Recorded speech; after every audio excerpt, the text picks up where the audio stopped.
Bonjour les incarnés, je suis le devin chinois blanc, bienvenue dans l'unité énergétique de l'humanité.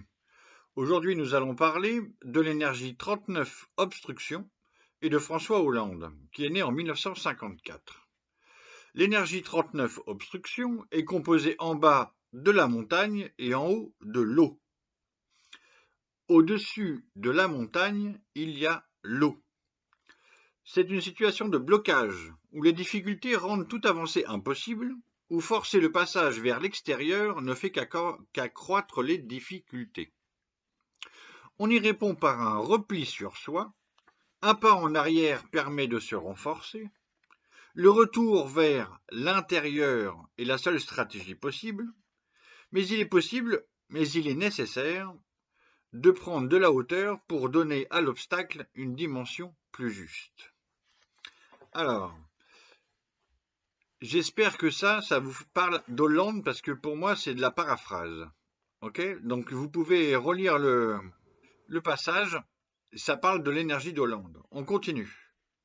C'est pourquoi, d'ailleurs, l'étude de la grande image de cette énergie 39 obstruction formule au-dessus de la montagne, il y a l'eau, obstruction, l'être accompli ainsi, en faisant retour sur lui-même, aiguise sa conduite.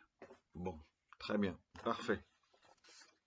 En passant, je remarque quand même que l'étude du texte des traits de cette énergie 39 obstruction est particulièrement court et scandé, avec des répétitions qui viennent et reviennent comme un refrain, et cela m'a renvoyé directement à cette impression de bonhomie de François Hollande dans son train-train, même le président dans son train-train. Bon, en passant, comme ça. Je note aussi que l'étude de l'idéogramme Diane, qui nomme cette énergie 39 obstruction, parle d'orgueil et d'arrogance. Et que ce sont précisément les mots qu'Alain Juppé, donc quand même un opposant politique, a prononcés à l'égard de Hollande. Donc là, c'est un souvenir personnel où j'ai senti qu'il avait bien capté l'énergie de son adversaire.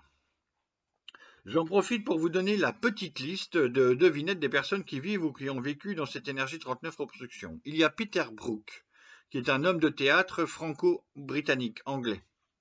Il y a Jean-François Piège, qui est le cuistot étoilé, que tout le monde connaît à peu près, je pense, et Marie-Agnès Gillot, qui est la danseuse étoile de l'Opéra de Paris et des Restos du Cœur.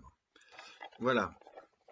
Je continue. Dans la vidéo d'hier, avec l'énergie 38 divergence de Ségolène Royal, j'ai dit que les énergies 38 divergence et 39 obstruction forment un couple énergétique et que c'est pour ça que Ségolène Royal et François Hollande ont formé ce couple dans la vie. Et je complète, j'approfondis, je donne encore un paragraphe sur cette thématique des hexagrammes qui vivent ensemble, des énergies qui marchent ensemble. Je rappelle quand même qu'ils ont été le couple politique le plus puissant en France pendant quelques années. Les hexagrammes, les énergies 38 et 39 sont aussi des hexagrammes opposés. Ça fait partie des études dans le Yiking. Hexagrammes opposés. Ce qui parle encore donc de Ségolène Royal et de François Hollande, évidemment. Donc je vais lire la suite, mais vous pourrez penser aux deux, ça marche. Ok? C'est de la lumière sur eux. La relation d'opposition entre l'énergie 38 divergence et 39 obstacle ou obstruction, deux situations en rapport avec une déficience corporelle, la vision pour divergence et la marche pour obstacle, se situent au niveau de leur direction. L'énergie 38 divergence est une extériorisation qui provoque une tension entre l'interne et l'externe, tandis que l'énergie 39 obstruction est une difficulté à avancer qui se résout par un retour vers l'intérieur.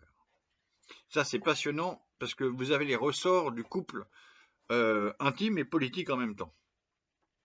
La fécondité de cette relation énergétique consiste pour l'un dans le maintien d'une différence de potentiel et pour l'autre dans un mouvement de recul. C'est passionnant. Moi, ça. Maintenant, je change de thématique.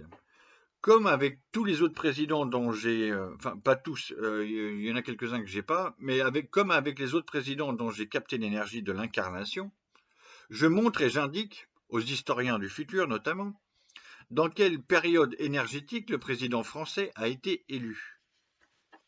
Alors, on sait que depuis sa jeunesse, il y avait une sorte de prédestination à ce que François Hollande devienne président de la République. Il en parlait aussi avec ses parents. Bon. François Hollande a été élu président lors de son apogée énergétique. C'est ça que je vous montre. En résumé, on appelle ça au yang du 5e trait, dans le jargon du viking, dont le commentaire se développe en 2 sentences. Alors, je vous donne les 2 sentences. La première sentence, c'est obstruction en grand. Et la deuxième sentence, c'est des compagnons viennent. C'est à cette période qu'il est président. En mars 2008, donc je rappelle le truc, à quoi je rappelle en fait ces phrases-là, à quel moment ça correspond pour Hollande. En mars 2008, Hollande est élu conseiller puis président du Conseil général de Corrèze. Il reprend la place de Chirac. En 2008, il est réélu maire de Tulle, mais il démissionne soi-disant pour ne pas cumuler les mandats, puisque quand même, entre 2007 et 2012, il est aussi député de Corrèze. Bon, la politique, le pouvoir, le cul, l'argent. Martine Aubry succède à Hollande à la tête du PS et met en place les primaires socialistes pour les présidentielles de 2012. C'est ça le contexte politique à gauche. Hollande annonce sa candidature le 31 mars 2011 et en octobre 2011, il remporte les primaires socialistes face à Aubry au second tour. Et au premier tour des présidentielles, Hollande obtient 28,63% des voix et gagne contre Sarkozy au deuxième tour avec 51,64% des voix, le 15 mai 2012. Bon, je conclus par un petit quatrain divinatoire pour Hollande. 39 François Hollande en obstruction, premier secrétaire, maire député, l'eau sur la montagne, grand en difficulté. Présidence de gauche en manque d'action. Bon. Et la conclusion ultime, c'est dans obstruction. On se souvient tous que, après ça, en 2017, Macron va griller la priorité présidentielle, si on peut dire, à Hollande, et va s'embarquer, se présenter lui-même avant que le président ne le fasse, et donc il le nique. Voilà. Donc c'est bien une obstruction. Un peu comme au foot. Il passe devant sans demander. Mais il y a faute. Ciao.